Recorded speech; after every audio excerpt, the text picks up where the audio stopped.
Good morning. ప్రభువైన యేసుక్రీస్తు వారి పరిశుద్ధ నామములో అందరికీ శుభాలు.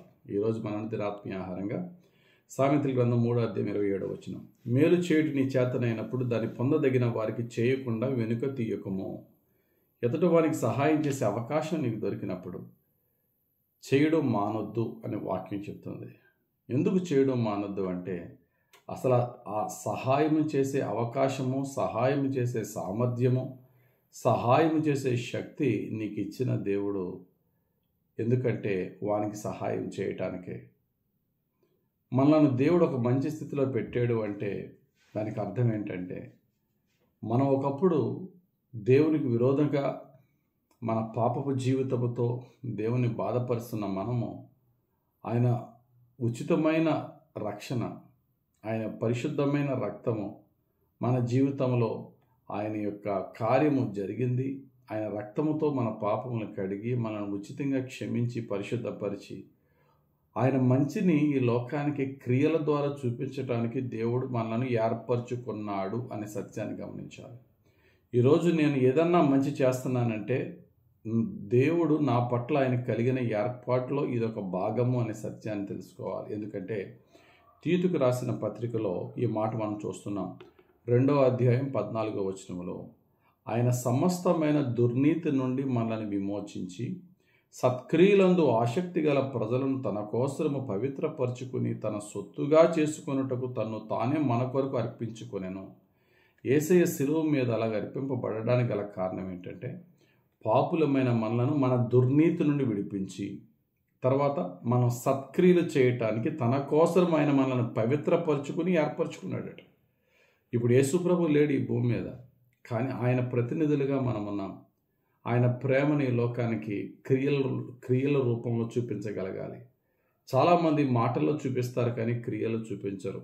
అందుకనే మాటల్లో చూపించి క్రియల్లో చూపించని ప్రేమ గురించి చాలా చక్కగా యాకోబు భక్తుడు అంటారు. యాకోబు గ్రంథం 2వ అధ్యాయం 16వ వచనం, మీలో ఎవడైనను శరీరమునకు కావలసిన వాటిని ఇయ్యక సమాధానంగా వెలుడి, చలికాచుకొనుడి, తృప్తి పొందుడి అని చెప్పిన ఎడల ఏమి ప్రయోజనము? నువ్వు మంచి మాటలు చెప్తున్నావు, నేను గొప్ప భక్తుడని చెప్తున్నావు, నువ్వు చేయగలిగిన మినిమం క్రియలు చేయకుండా నీ ఉత్తి మాటలతో ఏమి ప్రయోజనము అంటున్నాడు. కనుక నిజంగా దేవుని ఏర్పాటులో ఉన్నాము మనము అని సత్యాన్ని తెలుసుకున్న వారు ఎలా ఉండాలంటే ఎదుటి వానికి నేను చేయగలిగిన మంచిని చేయడానికి అవకాశం వెతుక్కోవాలి. చూడండి, గలతీయులకు రాసిన పత్రిక 6:10లో కాబట్టి మనము సమయము దొరికిన కొలది అందరి ఎడల విశేషముగా విశ్వాస గృహమునకు చేరిన వారి ఎడల మేలు చేయుదము. సమయము దొరికిన కొలది అంటున్నాడు. Use every opportunity. యేసు ప్రభు ఒక చక్కటి కథ చెప్పారు. యెరూషలేము నుండి ఎరుకోకి వెళ్ళే దారిలో ఒక అతను వెళుతూ రోడ్డు ప్రక్కన పడవేయబడి ఉన్నాడు. దొంగలు అతన్ని దోచుకున్నారు. కొరప్రాణంతో విడిచిపెట్టేసి గాయాలు చేసి పక్కన పాడేశారు. అదే దారిలో ముగ్గురు వెళ్తున్నారు.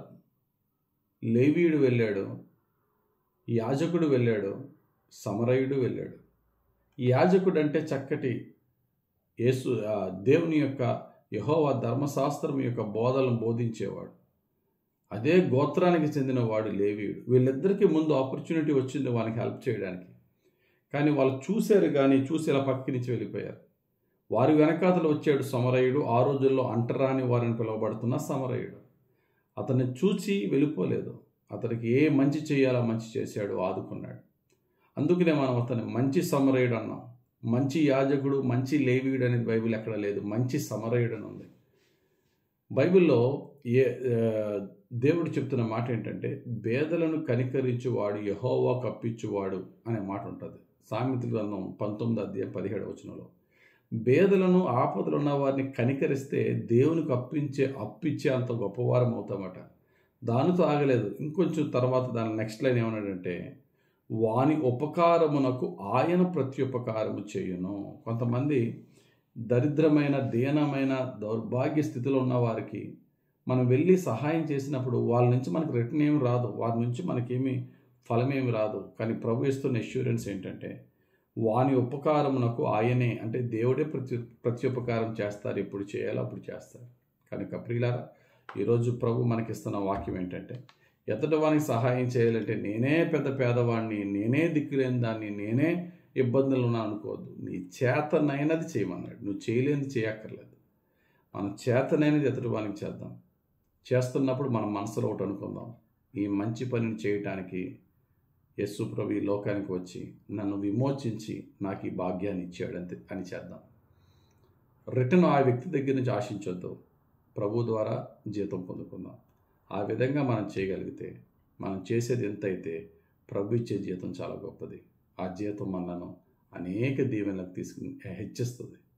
దేవుడు అట్టి భాగ్యము మనందరికీ దయచేయను గాక. ఆమేన్. ప్రార్థన. పరిశుద్ధుడా, ప్రేమ కలిగిన తండ్రి, ఈరోజు మాకు ఇచ్చిన ఈ వాక్యం బట్టి వందనాలు. ధ్యానించిన వాక్యం మా జీవితంలో నెరవేర్చి నీ ద్వారా జీతం పొందుకునే నీవు మెచ్చి నీవు సంతోషించే నీ క్రియలు మాకు దయచేయండి.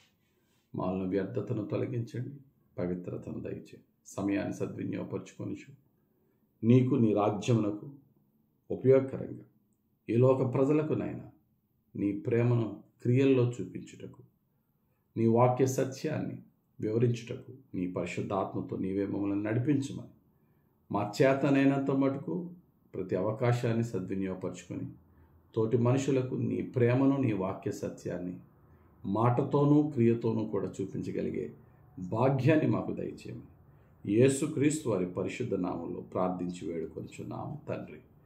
ఆమేన్. మన తండ్రి అయిన యెహోవా దేవుని ప్రేమ, రక్షకుడైన యేసుక్రీస్తు ప్రభు యొక్క కృప, ఆదరించి పరిశుద్ధ ఆత్మ దేవుని అభిషేకం హెచ్చుగా మనల్ని నడిపించి యేసయ్య నామమున మహిమార్థంగా మనకి దీవెనకరంగా అనేకులకు మేలుకరంగా పరిశుద్ధాత్ముడు మనలను జీవితకాలం అంతా ఆయన సేవలో వాడుకొనుగాక. ఆమేన్.